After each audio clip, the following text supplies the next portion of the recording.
Coffee? Yes, sir. Here's the coffee. Coffee mug? You're holding it, sir.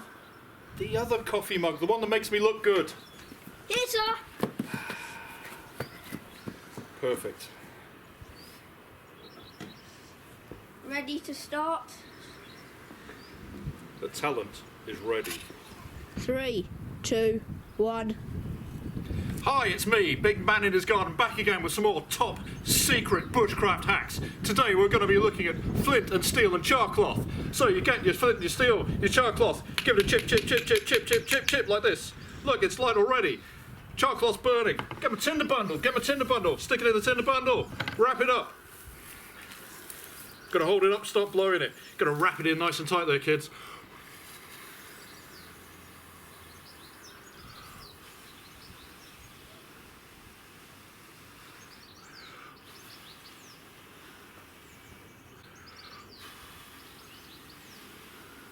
There you are, you know what you can practice at home. Of course, your demo won't be as good as mine, because I'm a professional, and I've been doing this for 20 years. Wait, stop. What are you doing? Demo? Ow, oh, ow, ow. What are you talking about? I'm a legendary bushcraft master. How will the kids be able to find these things? You just need to teach them with things they can find in their houses. What are you talking about? What's that? Char cloth? Yeah. Where did it come from? Like on the internet? And what's that? A steel? Yeah, you get these from blacksmiths. They won't have them. Of course, they're absolutely right. The only sort of people that can do this at home are actually the people who already have all the kit, and they probably don't need a demonstration. So in this video, what we're going to be looking at is whether you can recreate this demonstration of flint and steel with char cloth with stuff you find around the house.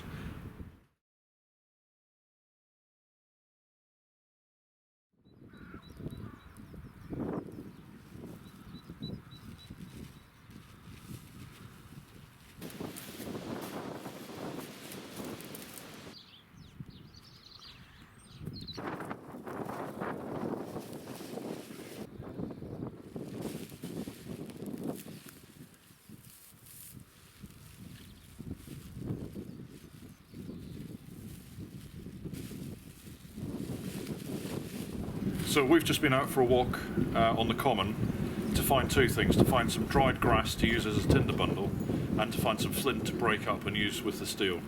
So let's just have a little look what we've got in our bag. So we've got a good bag of dried grass here. And Ted, what have you got? Yeah, another good big bag there. Duncan, you've got a fantastic amount there. So we've got 3 really good tinder bundles there. And we've also found ourselves some bits of flint. So we haven't gone for tiny bits or massive bits, but these were just bits that were on the floor in front of us. So I'm just going to get some out. And there's actually some good edges on that one already. This one, there aren't that many edges, so we're going to need to work out a way of breaking it up. And there's a couple more bits in here. So again, this one we'll need to work out a way of breaking it up. And that one. So 5 really good bits of flint there that we found. It wasn't difficult. We just walked along a path, looked down, picked up the bits of flint we saw. So in order to make the sharp edges of those, we're going to work out a way of breaking those up. So I've come up with a pretty easy plan for breaking these apart. I found a big hammer. But we want to try and do this as safely as possible. If I just start hitting these now, there's going to be bits of flint flying off everywhere. So I've also found this old towel.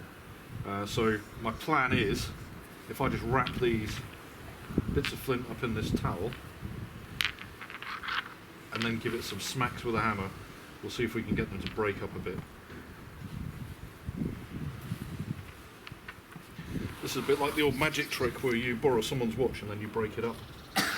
See if we can break this. That sounded good.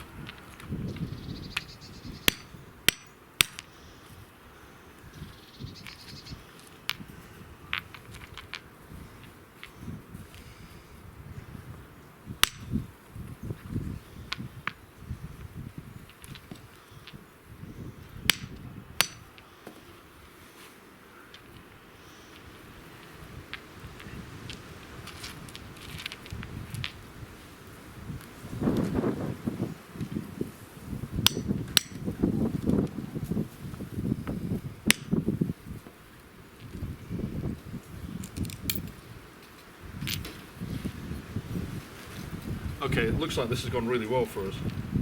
So as you can see, as we've broken these open, we've got some really nice sharp edges there.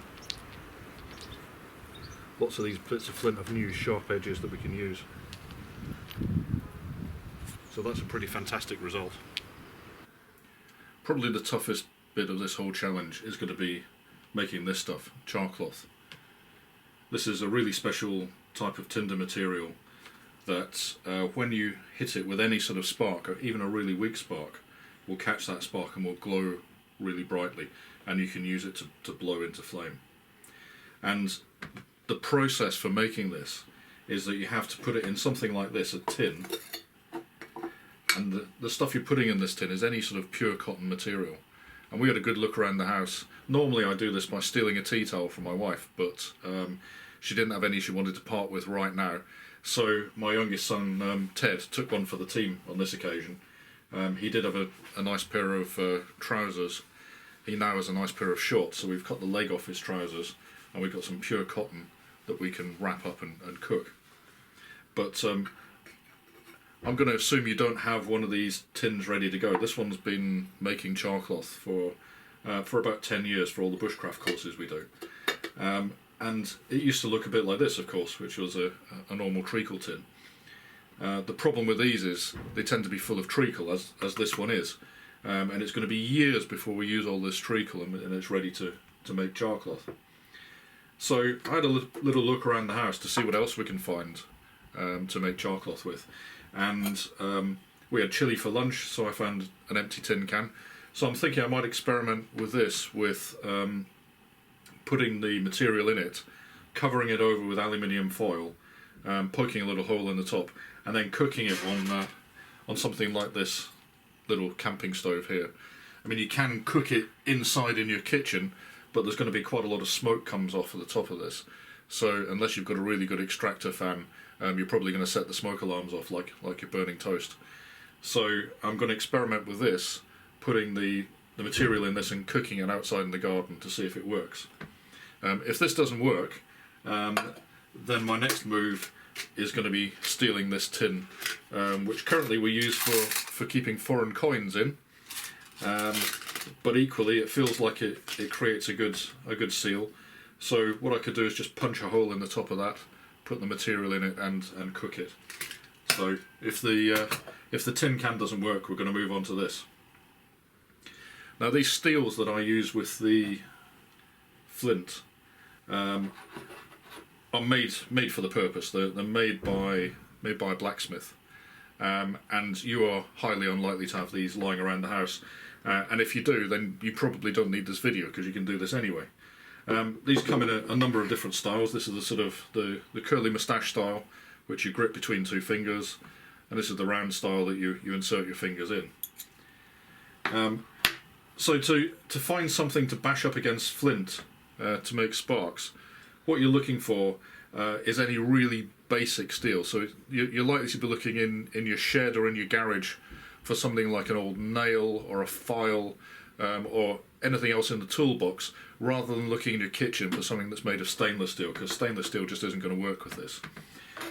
And the two best candidates I found in my toolbox were these little files. And I reckon if I hold this at the bottom and then strike it down like this, I'm going to get sparks from this. So welcome back to Cooking with Malcolm. This isn't going to be quite as delicious as cooking with Andy, because we're cooking cloth. So I've got my trouser leg here, Ted's trouser leg actually, and all I'm going to do is roll this up. Actually, I'll fold it in half and then roll it up, and we're going to stick it in this tin that I got from upstairs earlier. So I'm just going to wrap all that in aluminium foil, and then I really want to secure it to make sure that that aluminium foil doesn't just fly off as soon as we start cooking. So I'm going to use this bit of string and tie it around the edge, and hopefully the string won't burn, but we'll see. This is experimental stuff. So just a nice reef knot there to hold that down. and then it just needs one tiny hole in the middle there. So I'm going to find the right tool on my Swiss Army knife.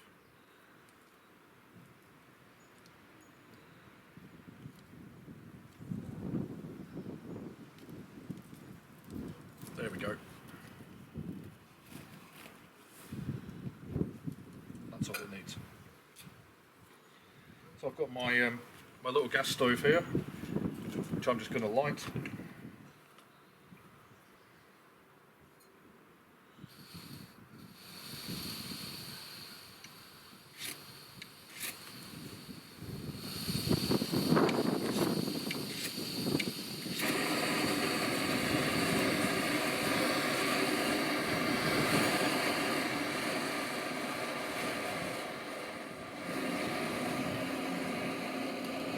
Place a tin at the top.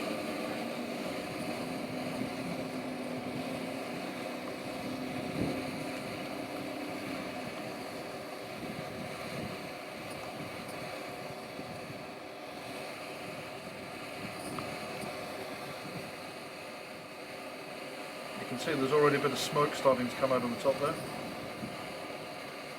So I'm hoping this continues.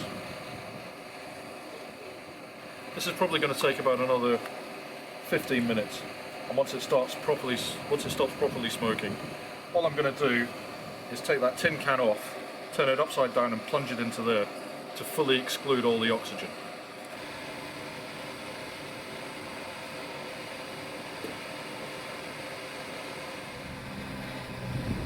So it's been about 10 minutes now, and you can see the smoke coming out of the top has noticeably changed. It was quite thick and white smoke, and now there's just a little wisp of smoke. So I'm just going to turn off the heat, and I'm wearing these special Kevlar gloves just to protect my hands because this is all quite hot. So all I'm going to do is take the can off and put it upside down into that sand, like that, and that will hopefully exclude all the oxygen from what's going on inside the can. I'm going to leave it to cool for about 5 minutes, and then we'll have a look and see what we've got in there. So this has been in the sand now for about 5 minutes, and it's cool to the touch, so I can start handling it. What if you don't have string to wrap around it? So if you don't have string, then I would use something like a bit of garden wire. So not with a plastic wrap on the outside, but just a bit of wire that you can wrap around and twist it around so that it holds that foil in place. So this is the big reveal. Okay. Undo the clove hitch. And then we're going to see what we've got inside here. The aluminium foil's melted to the can a little bit. A bit of sticking. Well, we've got something in there. Let's just take this out. Okay, I'm just going to tear a strip off it. This looks very much like char cloth, but just to test that it is char cloth, I'm going to try hitting it with a few sparks and then see if it glows. So just using an ordinary fire steel now and directing some sparks onto it. Wow, there it goes. Absolutely glowing like char cloth. See that? How about that, Ted? So there you go. We've made char cloth with a tin can and some aluminium foil. So our char cloth's still glowing away down here.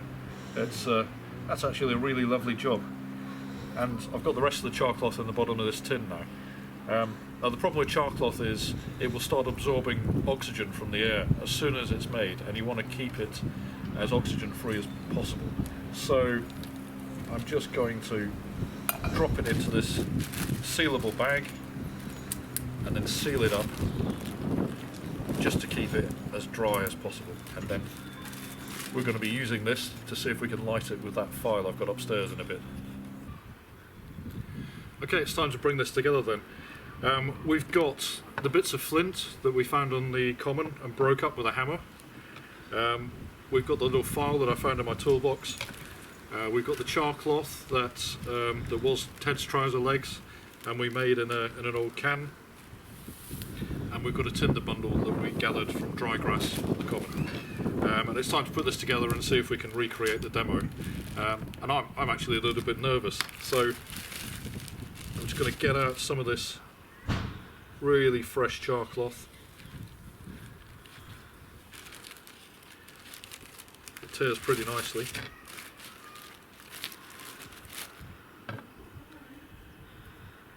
Just find the right bit of flint.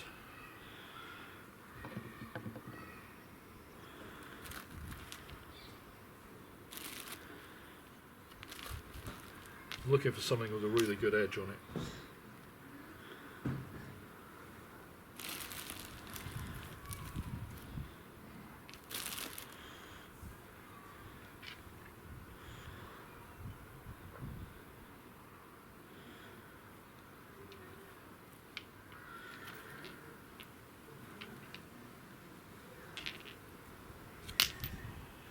Maybe this one right here.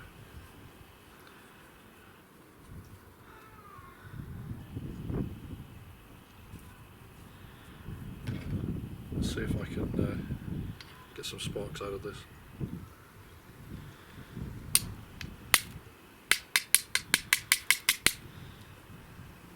There we go, we've got a little glow going.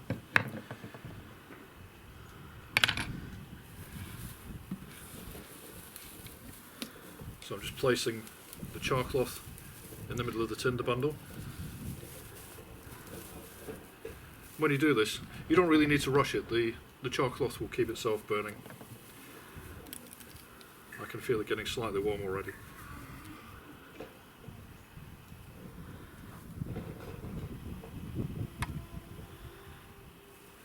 If you hold it up, you can get the wind to do some of the work.